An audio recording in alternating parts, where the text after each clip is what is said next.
A quantit changes the pull, that sideways change.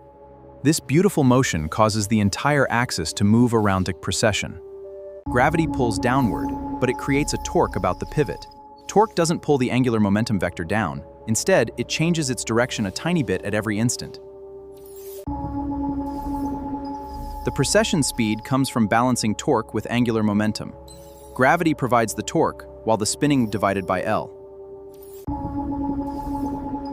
Fast spinning gives large angular momentum, so torque changes only its direction, as the spin slow divided by L. As the gyroscope precesses, its center of mass moves in a circle, requiring a centripetal force. The pivot provides this extra reaction while also supporting the weight. Without external torque, angular momentum stays the gyroscope keeps its direction.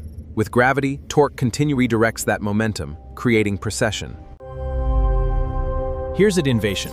Study the given data carefully, pause if you'd like to solve it yourself, then let's derive every answer step by step using first principles. Before solving, let's understand the setup. This is a uniform disk spinning at 300 radians per second about its axis. The center of mass lies 5 centimeters from the pivot, using gravitational torque. First, calculate the disk's moment of inertia using 1/2 mr squared. Next, gravity produces a torque equal to mg about the pivot. Gravity acts downward while the center of mass away from the pivot.